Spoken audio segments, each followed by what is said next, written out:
in primary school, I was the storyteller. I'd gather people together and be like, this is what happened in the film, this is what happened, and I'll actually forget. You can be a unique storyteller, but you're using other people's voices because you don't know your own voice. You can tell a film like, they say, tell a story. You're telling a story like your daddy, you're telling a story like your mommy. What is your story? What do you want to say? What's your voice? That's important, and that's what will make your story unique. You can't do this because people will say this, and you'll be like, people can't say this, people can't laugh at me. Why can't they laugh at you? Who are you that people cannot laugh at?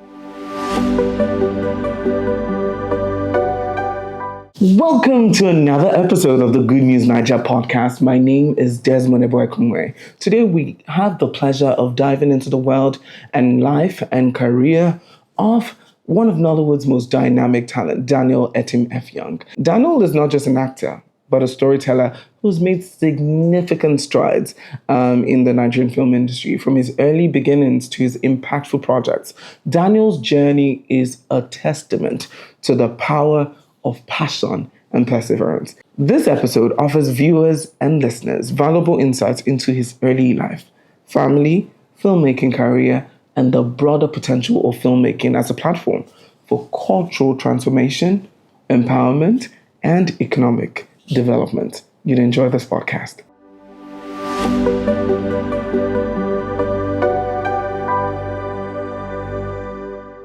Hello, sir. Thank you so much for agreeing to do this. I'm very excited to be having this conversation with you. The first time I ever engaged you was an Instagram DM. A few months ago, I think I unsent the DM. I was like, oh my God, what were you thinking, Desmond? Because it was a DM. I was trying to move industries. I was trying to move from the media to film.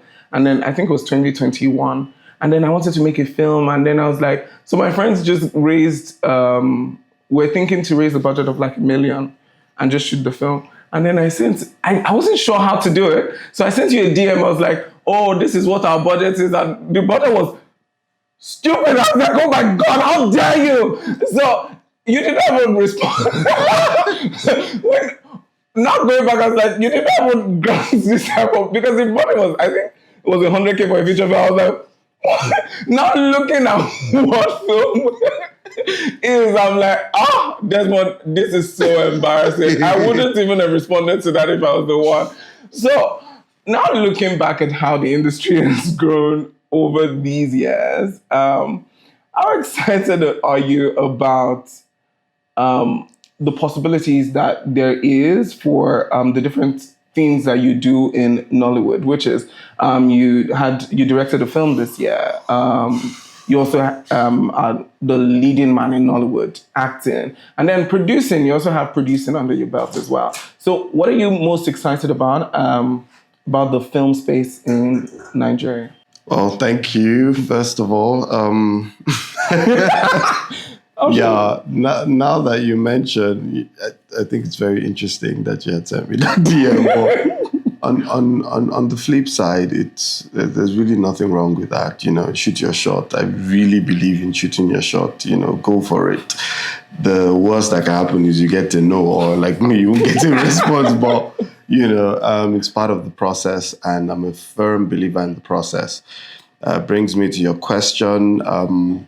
The possibilities for the industry right now are limitless. It potential is huge, really, really exciting times.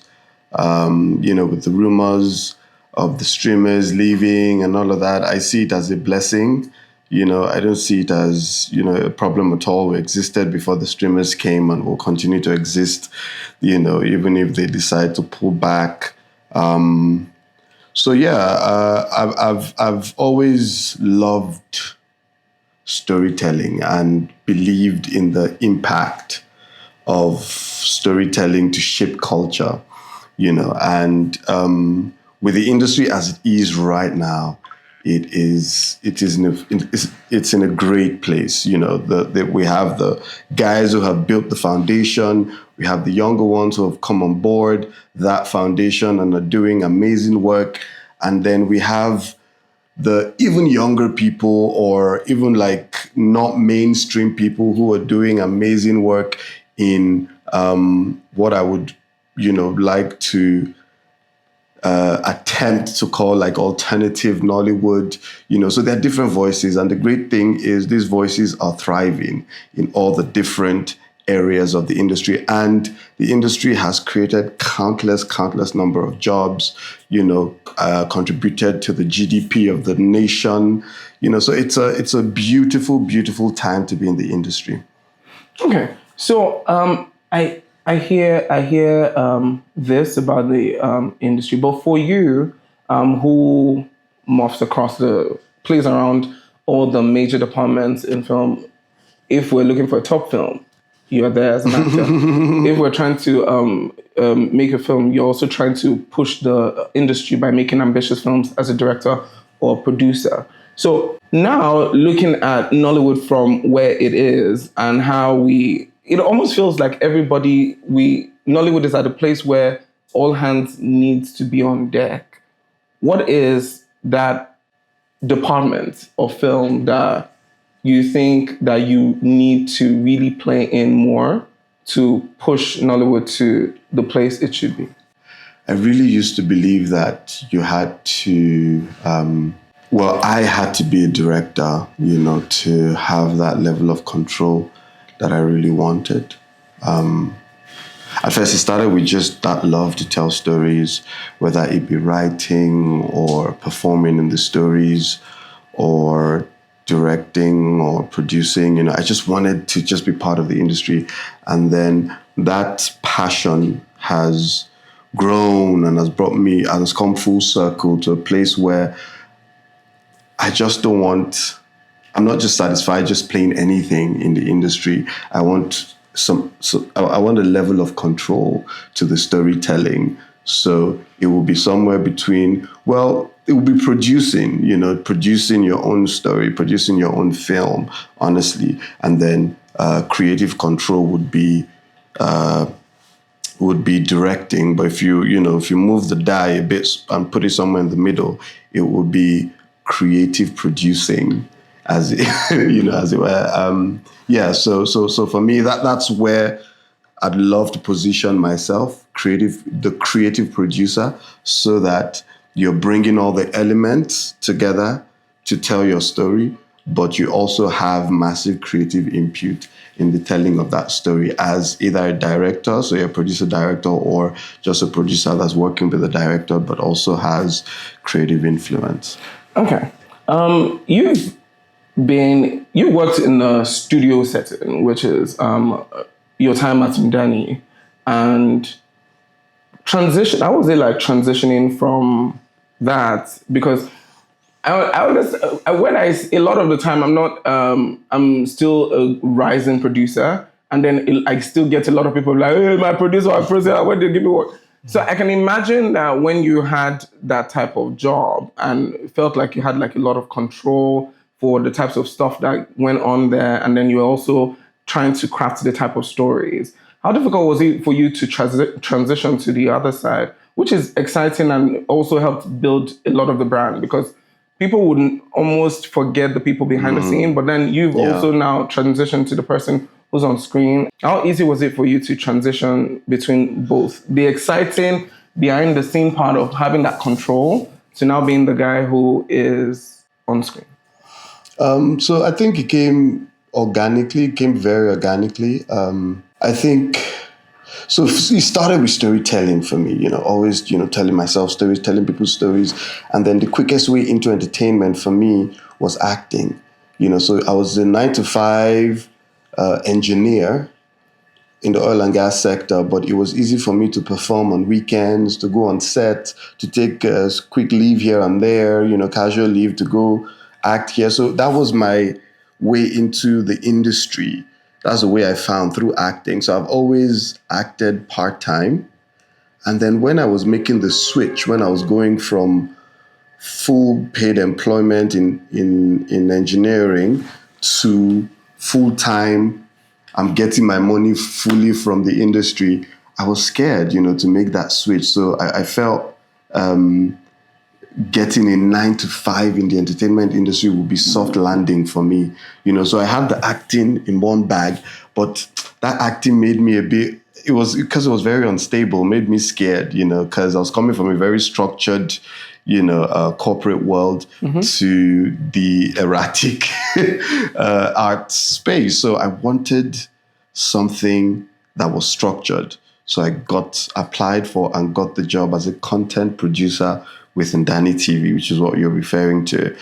So that came. But I always had acting in the bag. So I became this producer. 9 to 5, I'll go, work with a team of creatives. We're doing that 9 to 5. So it was a new space for me. Acting has always been there. So being a producer, I had to learn the work of being a creative producer, being a content producer with Ndani TV. And then after about a year, and then I was always acting on the side. I was in the Ndani TV shows, Giddy Up and all those things, So a year after that, I felt, I wanted more. I wanted to study, equip myself. Then I went to South Africa to film school. So that was the transition for me. But that just exposed me to being behind. So I was both writing, directing my shows and producing my shows on Ndani TV. So I had the producing experience there, went to South Africa. Then I started to produce TV commercials, short films, all of those things. But acting always existed, together. So it was quite organic that even when I came back from South Africa to Nigeria, it was just natural that I'd be an actor, and people remembered my face from Giddy Up that I had done before. So it was their first reference. Oh, put this guy that was in Giddy Up. Oh, where's this guy that was in Giddy Up? So acting just came. I had to now struggle for the life of the creative that I wanted, So it became hard to, to establish myself as a storyteller or as a behind the scenes person, because first thing people remembered me for was my acting, because, it made me popular, but I always struggled for that artist in me. I'm like, no, you're still you're still a writer, you're still a director, you're still a producer. Yeah. So for me, every time when I approached the industry, I started work in the media, and then I also got a 9 to 5 in a tech firm, and that lasted for almost 3 years. Nice. And a lot of the things I was now doing when I was trying to get into film felt easy because I already had some form of structure to the way I was doing it. So it made me feel like a star, which was I was just basically doing the regular things. So do you think that your time working the 9 to 5, being in engineering, or when you moved to the corporate side of entertainment, has served your work culture and structure for who you become as a brand today? Absolutely.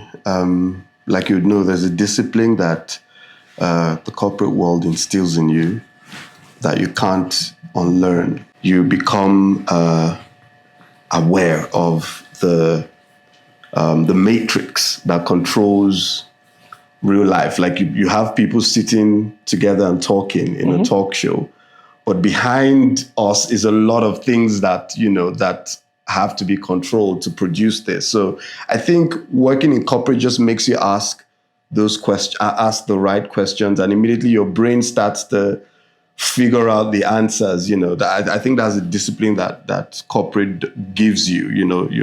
You're structured in your thinking. You have a roadmap from problem to solution. You're already starting to your brain. The wheels of your brain are already spinning to get you from problem to solution. So it's a template. So every time you come into a space, your brain is structured for start to finish. Where's the path? So you apply that into everything, into storytelling, into organizing a set, into whatever it is. Even if you're a creative, straight creative, that discipline can also play a part. If you're behind the camera as a creative, that discipline plays a huge role. So would you advise it for any person trying to get into entertainment? Because a lot of people, when people speak about the entertainment industry, which is not just film, even music and everything, the first thing that people scream about is there's no structure in the industry. There's no structure in entertainment. do you think that for us to fix that, we need more people who have tasted the structure of the corporate world?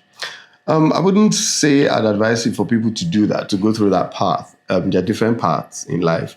Wherever you are, to wherever you want to be, just strategize.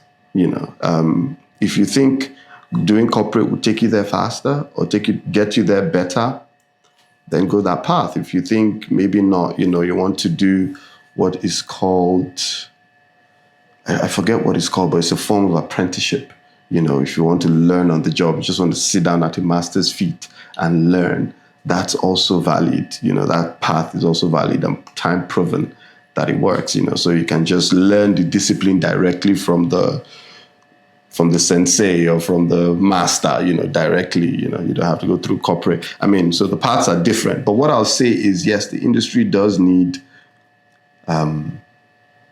people who are well-versed in structure and handling processes, because it's an industry. It's not just all fun and games. It's an industry. So like I was talking about the metrics, we need people who understand the metrics in terms of funding, in terms of financing. We need people who understand it. You can't use your Shakespearean knowledge to come and tackle finances. You need people who are finance people to come into the industry and help us structure finance. You need media people to come into the entertainment industry, help us with PR and marketing and all of that. We need all kinds of people the same way we need engineers, with the industry. And that's why it's an industry. It has the ability to employ people from all sectors. If it was just only artists, it wouldn't be an industry. An industry is a platform, or whatever it is, a mechanism that has the ability to pull all kinds of people from all walks of life into it in its making, Yeah. Okay. Myself and my friend were having a conversation that I even posted on my story this morning about the importance of film schools for the creative. Because we're on the set together, and then there was a whole conversation about film school students being the boys of people who are not non-film school students on set. And how film school is a scam and all those things. But then in my own personal experience, I've enjoyed the gift of film schools, and it's allowed me even dream for about the scale of films I want to create. So in your experience, because you moved to South Africa to learn directing, and that was even what after that you now directed Skin, the documentary. Yes, and yes, all that. not directly after, but it was that was the path. Went, studied, came back, and that was the first film I directed. Yes. So would you agree that film school is important or a scam? I think it's important. I don't think any kind of schooling is really a scam, but it depends also on the kind of film school you can afford to go to. Education isn't a scam in any walk of life, So in entertainment or in film, going to film school is not a scam. However, you cannot be taught creativity. So people think, go to film school and you immediately become this creative person. No, that can't be taught.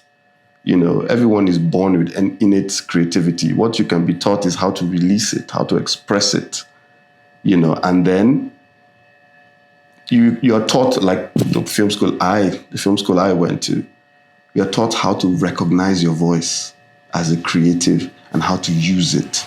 So it's recognizing your voice is what many people spend years under apprenticeship to do. So first of all, apprenticeship, which is what a lot of people do this side of the world, is they learn on set. You become an assistant.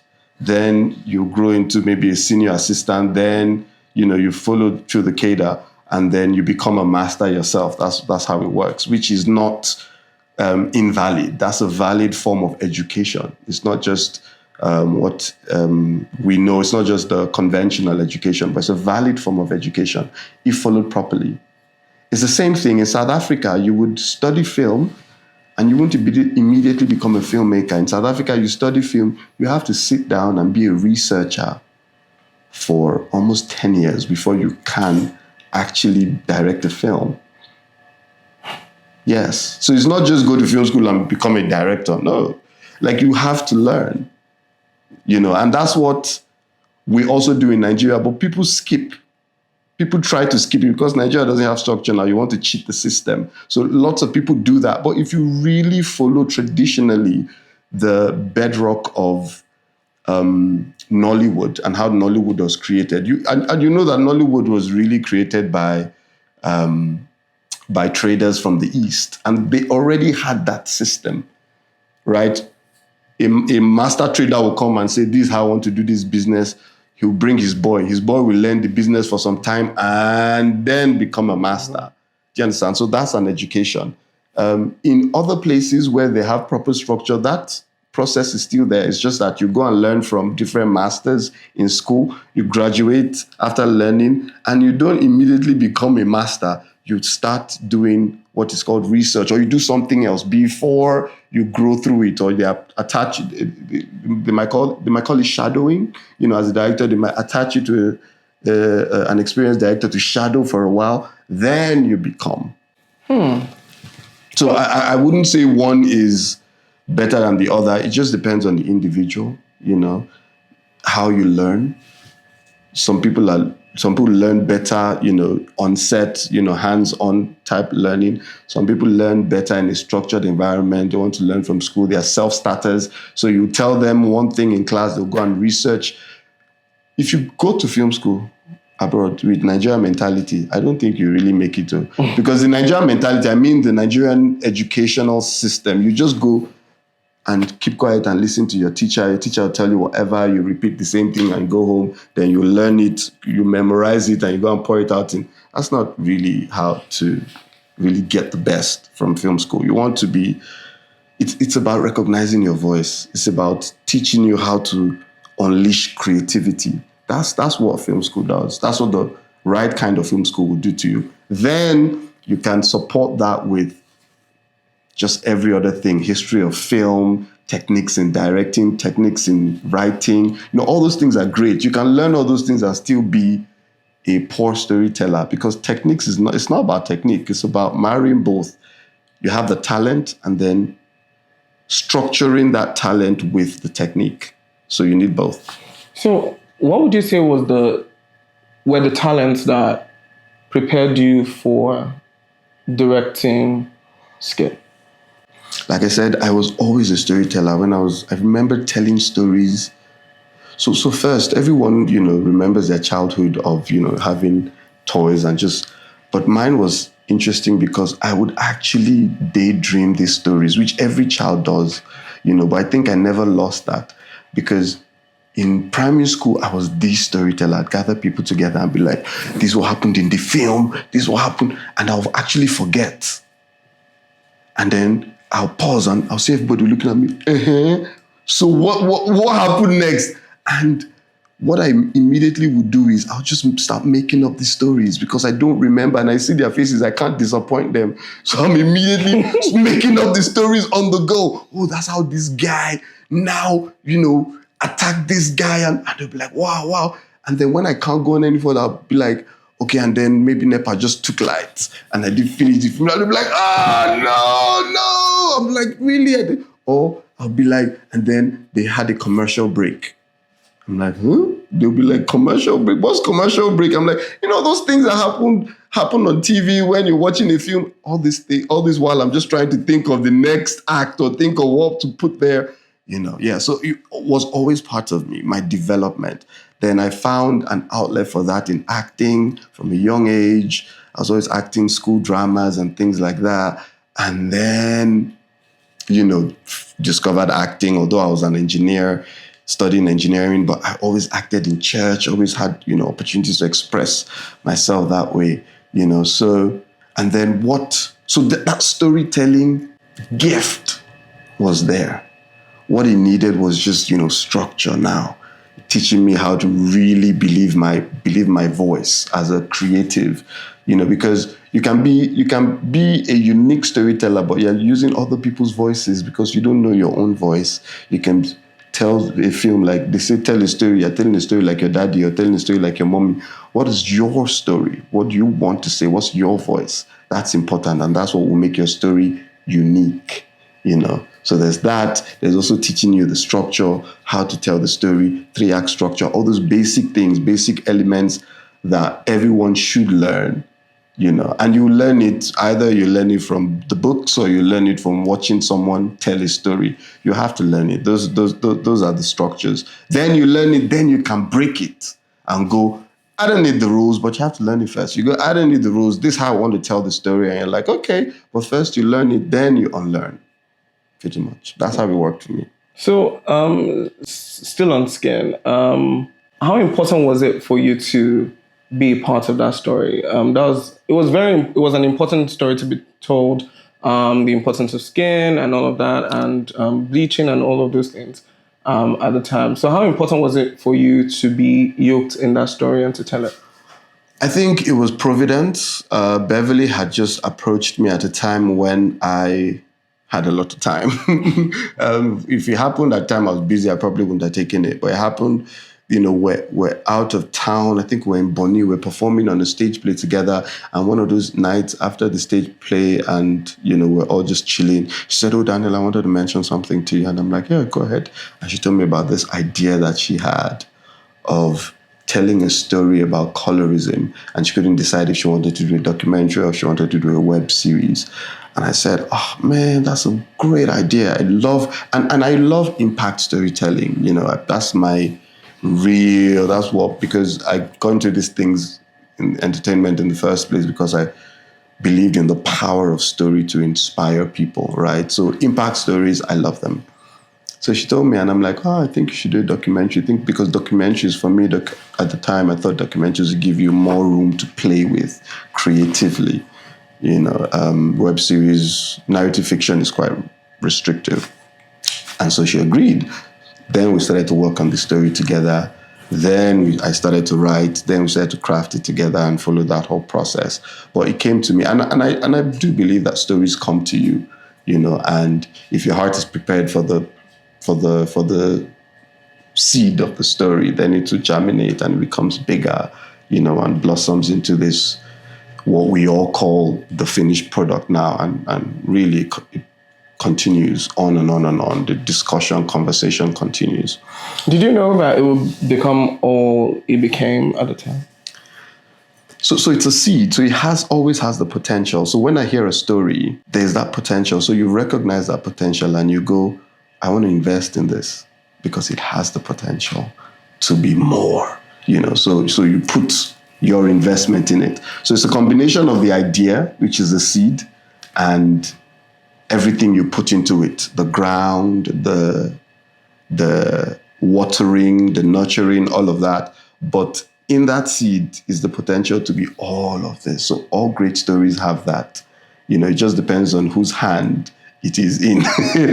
So a great many stories have died in the hands of, the wrong people. So for an industry, which is, so there's been a lot of conversation about, so some people would say Nollywood has sane monies. There was a time that a lot of the conversation was about the monies not being enough. And then some people are now saying Nollywood has sane money. And then when you now still engage it to other industries, maybe say South Africa and other film industries in the world, it's just like, what is this monies that you're speaking about? Do you think that there's a money problem in Nollywood and that has affected the scale and the type of stories that we tell? I think there's a knowledge problem more than a money problem. There's always a money problem. There's always scarce resources. Always. In every sector. That's a given. But it's all the more pronounced in our industry because it's capital driven. It's quite unique compared to other kinds of industries. I mean, it's all storytelling, but the medium of film making is expensive, then when the money comes in, no matter how small, then the conversion of that money is more noticeable, is more effective, so that when you channel more funds, you get more rewards. Right now, yes, we have a funding problem, but if you up the funding and you bring in more money, in the wrong hands, it will still not produce what it should produce, how it should produce, But if that knowledge problem is fixed and it's across board, technical knowledge, marketing knowledge, even even distribution, the proper way to distribute our films, given our unique environment, is still a big question that hasn't been solved, So with the right kinds of people bringing in the right kinds of knowledge, or with the right kind of wisdom, as it were, then we'll be able to position ourselves better to take us to the next level, Because once distribution is solved, once the problem of distribution is solved, then we will see the roadmap clearly. You put in this money in here, you distribute it like this, you get this money back. It's always a process, so that when the money comes, you can tell the investor, because the problem is people that invest money in projects, they're not foolish. They haven't gotten to where they are by just throwing their money around, so they have to see the roadmap. They have to see the business plan. They have to see how this money will go in and how you plan to make it. It doesn't have to be foolproof, but it has to have a plan, for someone to take a chance. So until all those areas are developed properly, then the big boys will come and say, okay, I see it clearly. I see where to put the money. I see. If not, you just have people who throw around money. And in the end, that really doesn't help our industry, because you also need accountability. You need people to say, I gave you this money. How did you use it? Then people will start getting serious. If not, you give them money, they'll be like, they'll use maybe 20% to do the film, I use the other 80% to do other things. There's no accountability, because no one really knows how this thing even happens. But when there is a structure, and that structure is created by people who understand processes, once there's a structure, then you see things will begin to fall in place properly. So yes, for me, knowledge first, and then the right kind of funding.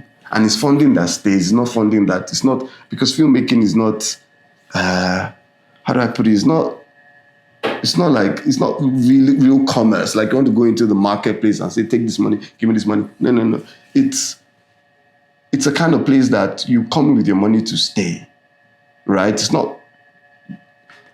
Yeah, the kind of money that we need is the kind of financing that builds industries. So for example, people who invest in oil and gas, for example, big time investors, they come in to stay, right? They come in because they understand the timelines, they understand the processes. If you want to start a bank, you don't expect to start making profit next 3 months in the banking industry, because you understand that first you need to raise the market, you need to create, the system first. Then you sit back, eventually you start making gains.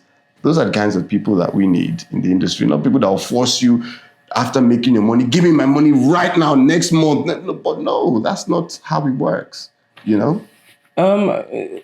you say that comes from because I've seen a lot of that conversation, and I hear a lot of that conversation, and it now feels like every Nollywood producer is making a film to make the next film. And how can we break from that circle?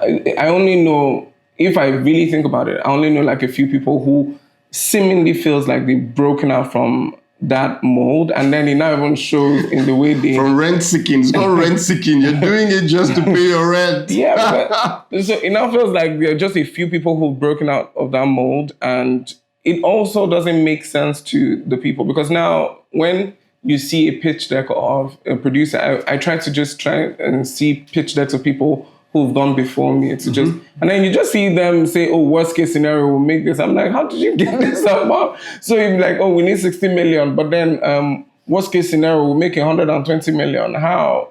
I mean, those are projections. People can project based on what similar films have done.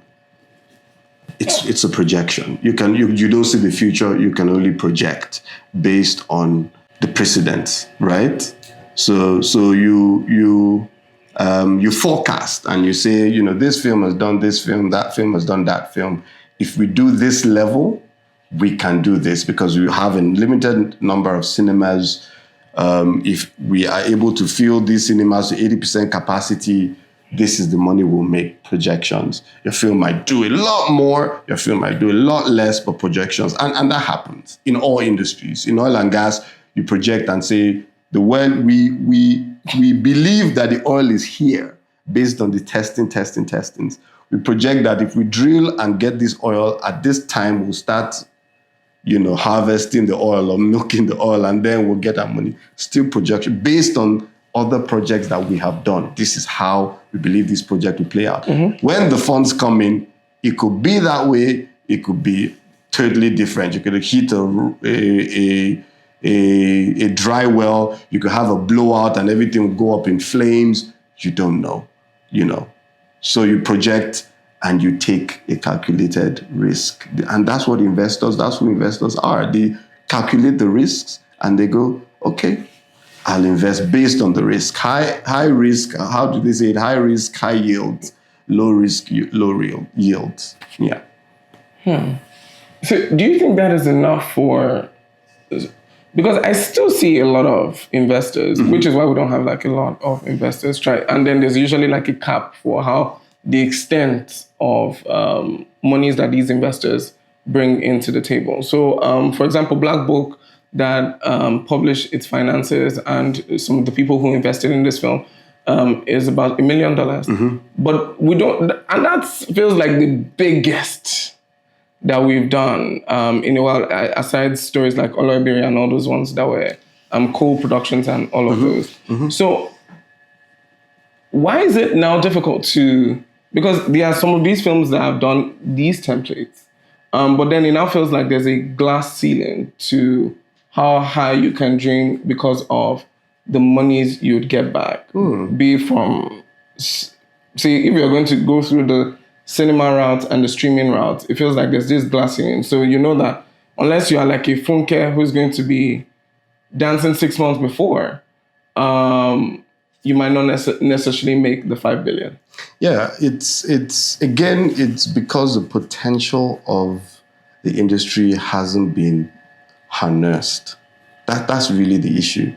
And it's everywhere. YouTube has a glass ceiling, cinema has a glass ceiling, streamers have a glass ceiling. It's there because we haven't really tackled the distribution problem. So if you take cinemas, for example, you make a film, the big question is how much money can this film make? So the investor will ask you, I have this money. If I give you this money, what's my ROI? And then you start to work backwards. We know that Nigeria has a number of cinemas, number of seats. So whether no matter how hard you sell that cinema film, they will watch your film in the river, in the ocean. They will have to sit down to watch the film. So you start to calculate, if you have 10 number of seats in this whole country, your film can only make 10 times the amount of one ticket. So until that number changes, there's that cap. Same thing. So that would tell on the kind of investment that you can raise, because your investor is not going to give you money that he's not going to make back. So your investor will tell you, show me the papers, show me the works, and then you calculate and you say, based on 10 number of seats, I can only make 5,000 naira. You're not going to get an investment more than that. That's where your glass ceiling is from, and it goes, the streamers have their own indices, you cannot, in Nigeria, if your film is, they'll calculate and say, I imagine you've invested this amount of money into this film times our constant, the Nigerian constant. If you're making a film in Nigeria, you must have suffered this amount of suffering. And so, we'll multiply that by the amount of money we believe you've invested in this film. This is what we're going to buy your film for. Glass ceiling. YouTube, the same thing. YouTube, number of views times your RPM, that is the amount of money you can make from a YouTube video. If you make 1 million views, this is the money. Your bet is to invest below that money so that you can make returns, and you can break even. So until the industry is really harnessed into different streams, where we can distribute abroad, where we can tap into world cinemas and go to China and show our films in cinemas everywhere in the world, that number is still capped. Until we have more cinemas in Nigeria, community cinemas, where every village has a cinema, and we have the numbers. So our numbers is what makes us special. 200 million people. If you take a percentage of that and multiply it by the price of one ticket, if you make a blockbuster in Nigeria, you should be going home smiling. There's no reason why you shouldn't be going home smiling.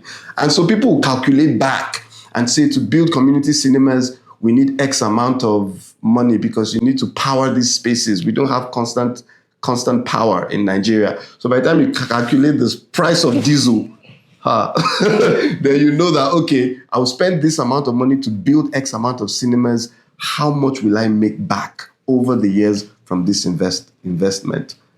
Those are the questions. Okay.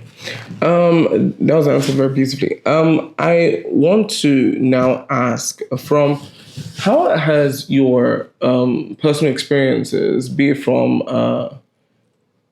your father fighting for the nation and you now being a father, how has it sifted into your journey in film and the things you do and the stories you tell?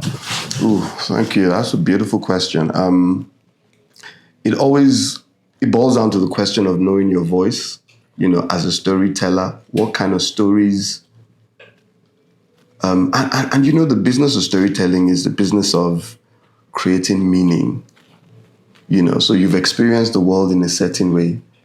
You want to create a meaning out of that so that you can communicate that. That's storytelling, right?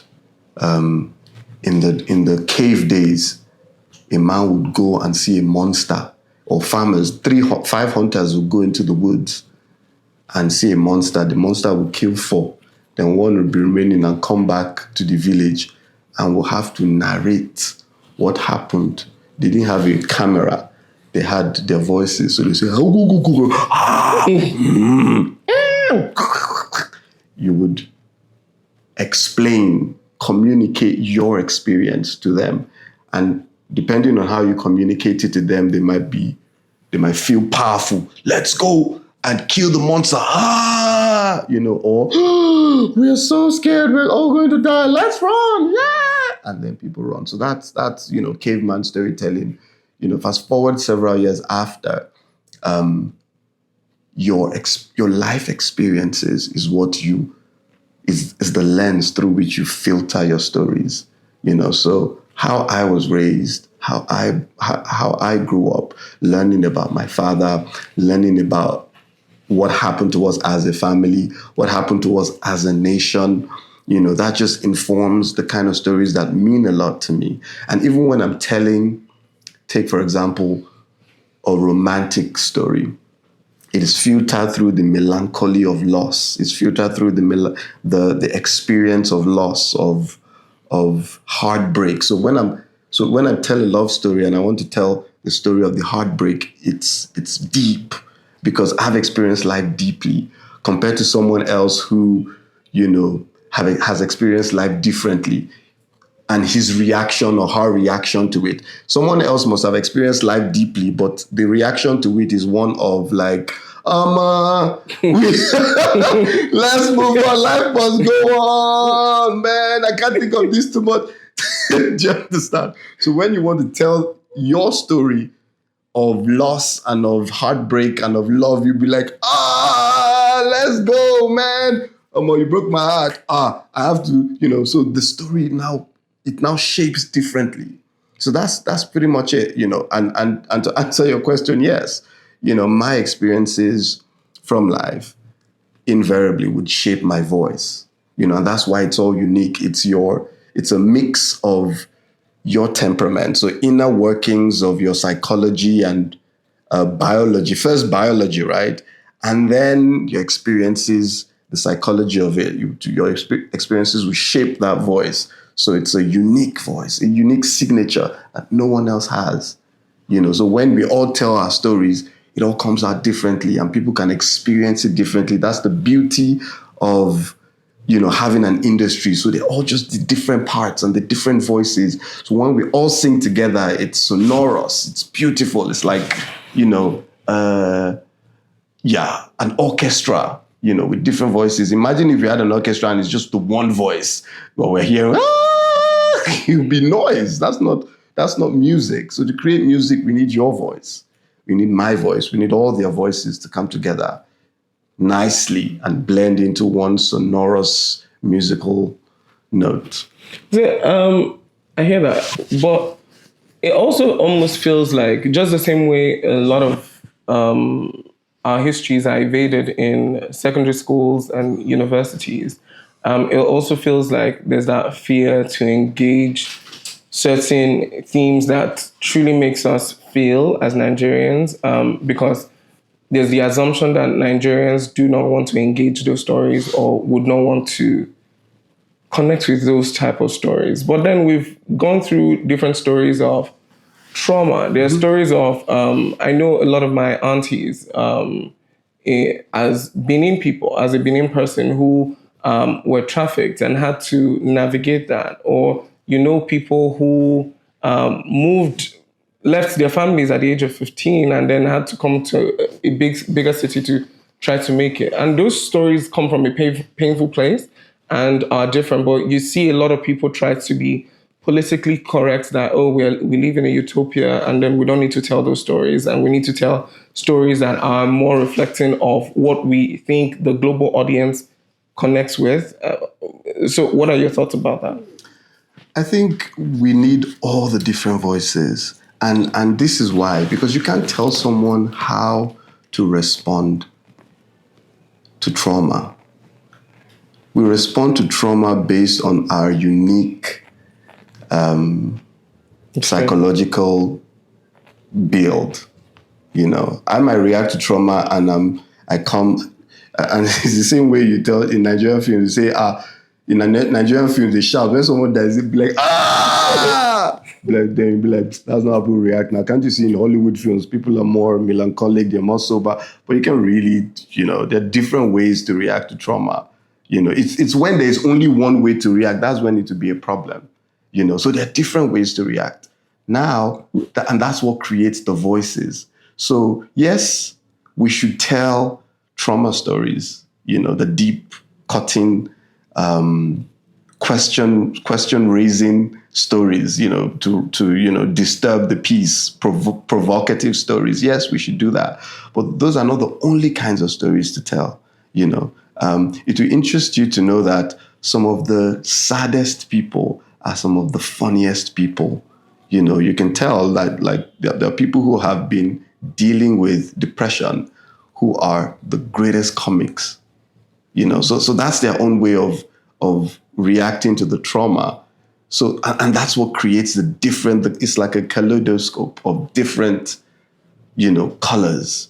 So yes, let's tell those stories. And I might be efficient at telling those stories because that's how I think and that's my voice. But it shouldn't mean that someone else shouldn't tell a lighthearted story and, stories that make us laugh and all those things, because that's his voice. The problem is when I leave my own voice to go and start doing someone else's voice or start speaking in someone else's voice because I think that's what sells, or I think that's what everyone is doing now. That's a sickness. That sickness, that pandemic is plaguing our industry today, where everyone does this.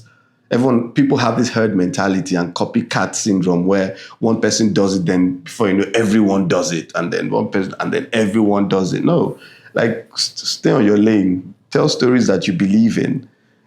Experiment by all means. You might have this voice and how about I channel my voice to tell this? But make sure that's what you believe, and that's what you're doing, rather than just doing what others are doing and not having your own unique identity. Okay. How important is in your journey is having management? Because I know that you're under that good media, and how is that management important for the creative? It's all part of the structure that we need. I mean, it's a fact of life that if you want to progress, you have to have order. There's so much you can do in chaos. For example, you come to your house and your house is scattered and you're looking for something. You spend a longer time looking for it. But if you decide to start putting things in order in the house, you find it faster. And you find out that after finding it, you've advanced because your house has order. So that's how the industry is. That's how the industry should be as well. It's an industry. So you should have order. You should have, not everyone is skilled in negotiation. So you should have people who are skilled in negotiations to negotiate for you. Not everyone is great at business development. You should have people who are skilled and talented in business development, looking for opportunities for you. That's why it's an industry, because it has all these different parts. So why not management? And I've noticed that ever since I've had management, things have moved faster for me. My life is great. I help people to do stuff for me that I'm not great at, or I might not have the time to do, So and as you grow, you'd have more need for that structure to come in. Maybe if you have your only work in the industry is to be going from set to set or going from audition to audition, looking for jobs, and you can find one, and the jobs are not that much coming, then maybe you can handle it yourself. But when you have a flurry of interest in your work and all of that, you need some kind of structure to filter things and put things in order. Also to just help position your brand, properly for people to see you well. Yes, you do need the structure. So it's absolutely, absolutely needed. Okay. A Nollywood veteran spoke about how it feels like YouTube, like the way the YouTube space is approached in film, is not a sustainable model for film. Case in point, actors charging on a daily fee, right. Say for example, like $1 million per day, and then when you must shoot everything in that same day and keep it moving and all of that. What are your thoughts on that? And is it possible to manage that? So whether it's sustainable or not is hard to really establish, because in Nigeria has defied the odds so many times. Nigeria is not a real place, Things that happen in this country, if it happened in other places, everyone will go up in flames.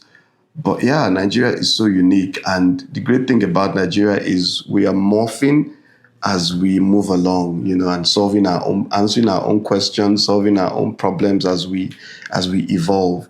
So it's interesting. Before I hear that before they used to do YouTube films for like a week or maybe 10 days, then they shortened it to 5 days. Then I hear, I know now you can comfortably shoot a YouTube film in 4 days. I hear some people do 3 days. I've done a 3-day YouTube film before. I've even heard 2 days that people shoot in 2 flipping days, because they can't afford to film more days because the actor is so expensive. But it is what it is. It's an industry.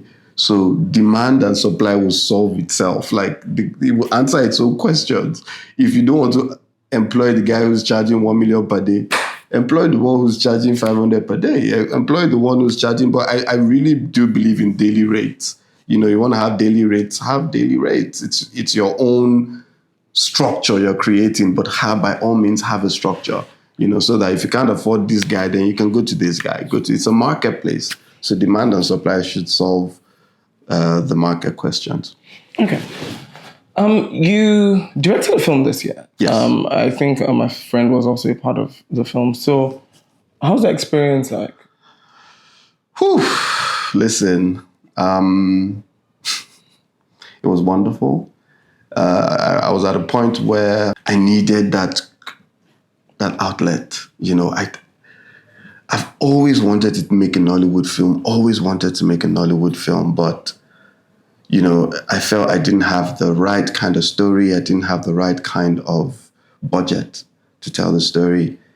And, so it happened at a time where everything just came together, and I was fortunate to be in the middle of that, or to be pushing a story that people were interested in funding, and we raised the right funding for it.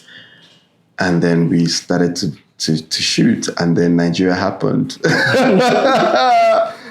And, it just occurred to me that as a creative in Nigeria, you're fighting forces. You think, it's internal, but as every creative experiences, you have internal struggles, self-doubt, imposter syndrome. All these things are very internal. So globally, artists around the world will face that.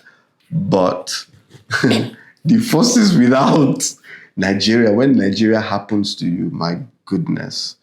Yeah, so now I appreciate more when I see films and understand, there's always you watch and you're like, where are these people thinking? Like, are they, like, do they think we're fools? But more often than not, Nigeria happened. And the only way forward is forward. The only way to go was forward, and they had to move forward. So yeah, you encountered a ton of issues, and it just had to be quick thinking on the go, or else you're losing money, you're losing time, and you just had to move, So it's usually a trade-off: quality, time, money. So what are you willing to trade off? If you're going to fight for that story, fight for what you want, do you have the money for that fight? Do you have the time for that fight? And if you're working with Nigerian actors, you're working with people that tell you, like, I gotta go, guy. Like, I'm on another set. Like, if you're not shooting this scene now, then when will you shoot it? Because this guy has gone to another set. So if you don't have the right kind of funding to keep people or tell people, go, whenever we need you, we'll bring you back and we'll still shoot it. So these are the things. If you don't have that kind of funding, then you have to make compromises. And more often than not, they are story compromises. There's compromises that affect your storytelling. So you just be like, let this guy just say that, where's the bag? I left the bag at home. Then your character will be like, where's my bag? I left it at home. to answer a continuity problem.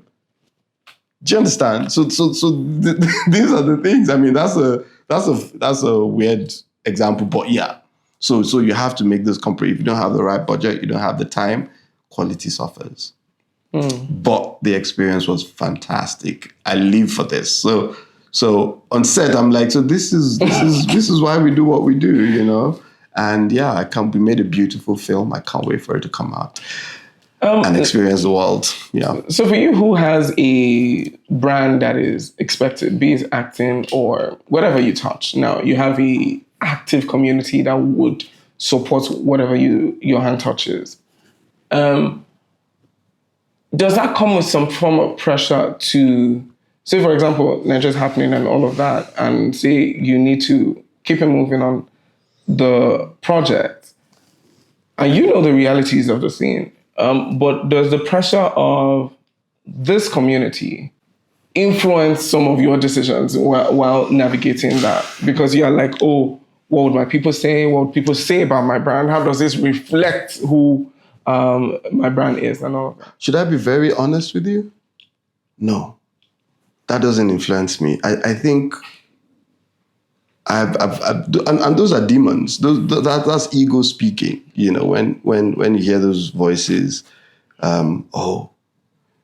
you can't do this because people will say this, and you'll be like, people can't say this. People can't laugh at me. Why can't they laugh at you? Who are you that people cannot laugh at? They will laugh at you. Like they've laughed at the greatest. Why won't they laugh? They will laugh at you. So you have to come to terms with that at some point as an artist. So those are the demons you conquer earlier on as an artist. If not, you will never produce anything.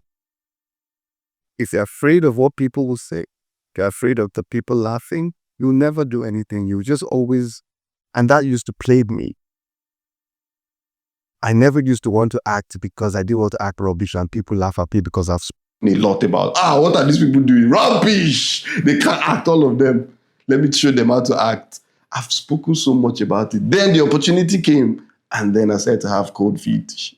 If I mess up. And the funny thing is, you're not the one messing up. Oh. It's the situation. You know, you want to be serious. Somebody's laughing behind. I'm like, what's going on? I'm trying to be serious here. You're laughing, but it's Nigeria happening to you. You know, you want to record something. Someone is drilling something. And then, okay, let's wait. No, we can't wait. We're losing light. We have to roll now. Okay, what do we do? It's bad sound. We got to go. So I've learned that it's better to make a bad film than not make a film at all. Making a bad film is movement. And if you are who you say you are, you're going to learn from that bad film, and your next film will be different. Except you're not who you say you are. But if you say you are Daniel Etim Effiong, you would learn from this, and your next film will be better. So make the film, make the mistakes. A mentor of mine, Akio Motosho, told me this a long time ago when I was in SA. He said, make your bad films early. Get your bad films out of the way quickly. Don't wait. Get it out, because those bad films, they are there. They are inside you. You need to exercise yourself. Get them out quickly so that you can get onto the good ones. You know, so that's it. You make the films move. And then you're learning, and then you're moving. The big problem is when you don't learn. The bigger problem is when you don't move. So so being so worried about what people say will make you not move, will make you just wait until everything is perfect. And guess what? It will never be perfect. You'll always have those challenges. Nigeria will always happen. Human beings will always be human beings. So, and the more you work, the better you are at dealing with these things. The better you are at dealing with Nigeria, at dealing with people, at dealing with yourself. So the better films will come up. So for young people out there, don't let that stop you. Don't let the fact that people will laugh at you stop you, because even the best of films, people laugh. And guess what? Sometimes your films are so good that they are not, what's the expression for that? They are ahead of their time. So you make a film and people laugh, rubbish. Then 20 years after, they studied the film, they'll be like, this is what this person was doing. Oh, I mean, we pray that's not what happens to all our films, but it does happen. Stanley Kubrick made films that in the time critics massacred the films. And then years later, they're studying these films as classics. So for the creative, never, ever be afraid to express your voice. You know, it will work out. It will work itself out. As long as you're genuine with your expressions, it will find its audience. Okay. We're gradually coming to the end. I just have two more questions. What is the most impactful film in Nollywood, in your own experience? Whew. Wow, what a question. The most impactful film in Nollywood right now? Jeez. I don't think I can answer that. I do know that there have been a number of very impactful films.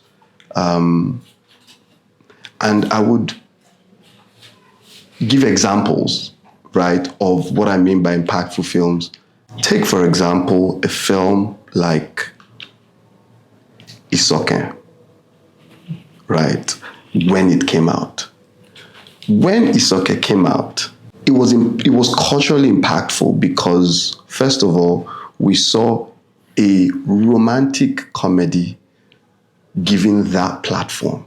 And first of all, what I mean by platform is pedestal. Like before, romantic film, rom-coms were small films. Like they never used to be considered as proper like big films, cinema-worthy films. You had to have spectacle in your film to go to cinema. Oh, are there explosions? Are there this? Or is it funny? Are they doing stupid things? You know, but then Isoke came out and it was a hit and everyone was talking about it and it was done well.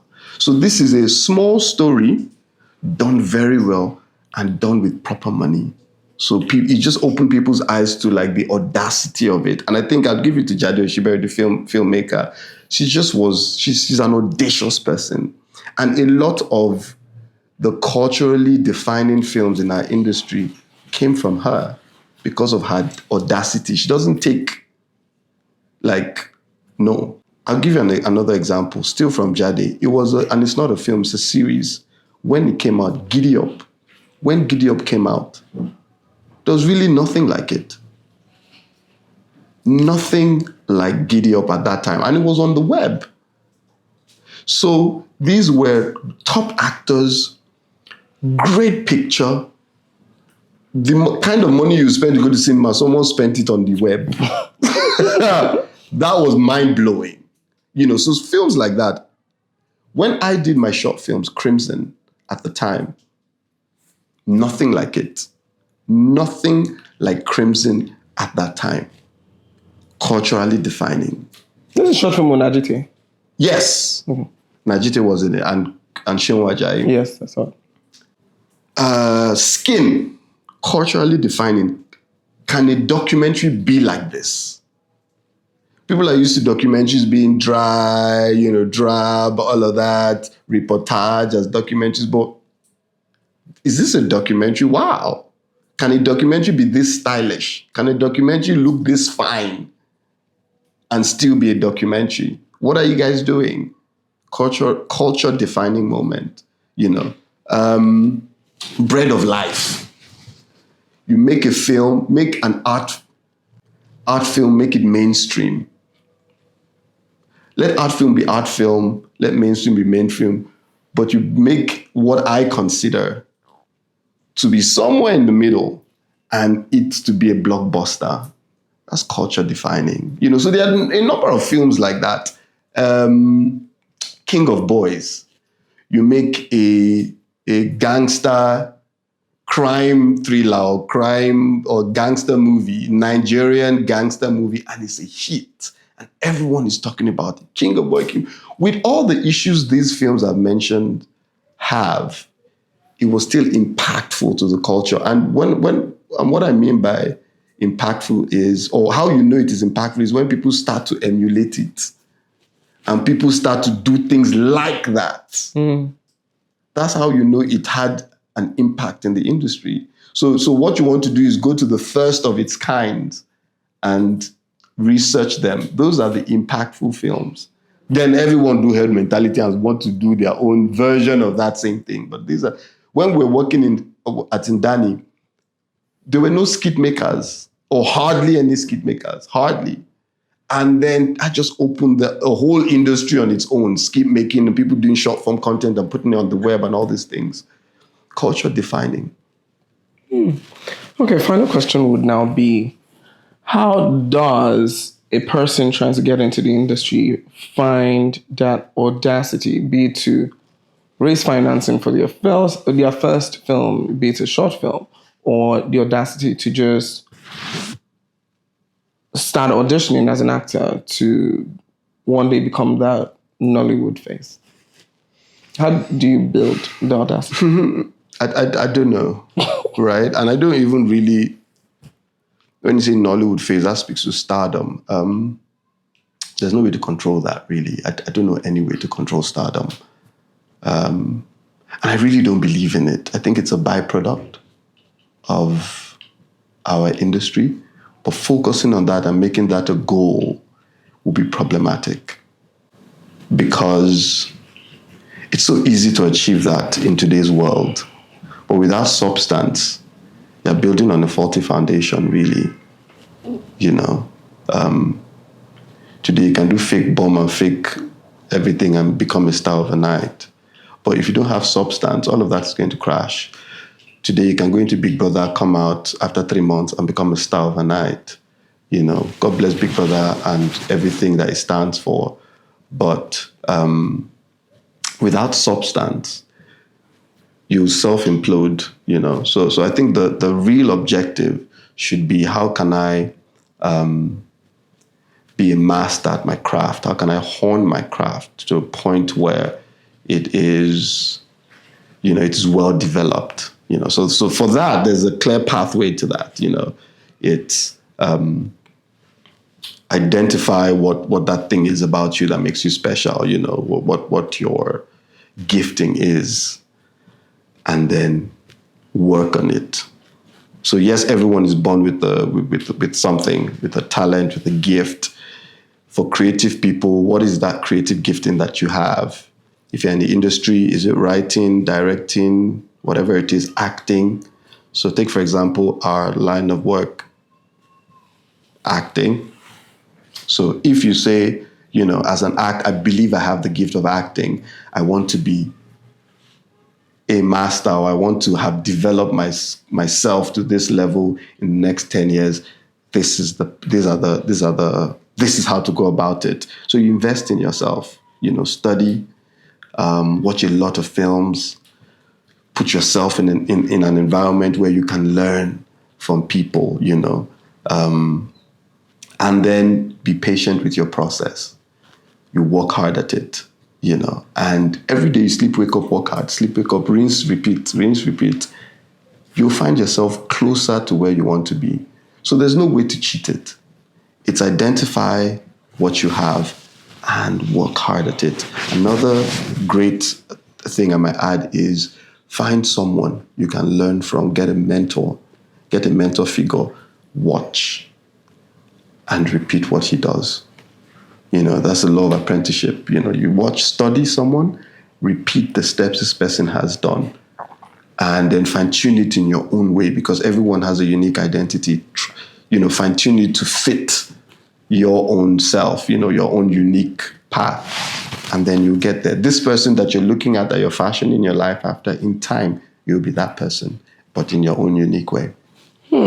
That's such a powerful place to end this. Thank you so much. Thank you for joining us to have this conversation, and I can't wait to see your film. I can't wait. Yes, after making all this noise. Are you going to laugh at me? Are you going to be one of those people? My friend Bayo, I think he was an actor in it. He was very excited about it. Yes, so during that was one of the top conversations. Yeah. I can't wait for people to see the film. So I really want to see the film. Yeah. Not to laugh. Yeah. But thank you very much. Absolutely. Thank you for having me. I had a wonderful time. Boy, what a conversation with Daniel Etim Effiong. I had the swellest time. Can you tell? We always have conversations with people on a daily basis. But sometimes you meet somebody and then the person just blows your mind because of how much passion they have and the ambition that they share about an industry. And that is what we are here at the Good News Nigeria podcast. We're trying to spotlight people who are creating big stuff in the Nigerian context for the world. And that's what Daniel is doing. It was such a beautiful conversation. I could feel his heart, and I hope you did. Speaking about the things that we also hope you will do is please subscribe to our YouTube channel at the Good News Nigeria podcast. And of course, subscribe to all our podcast platforms at the Good News Nigeria podcast. And follow us on Instagram, Twitter, and all the platforms, social media platforms at the Good News Nigeria podcast. My name is Desmond Eberkonwe. See you on the next.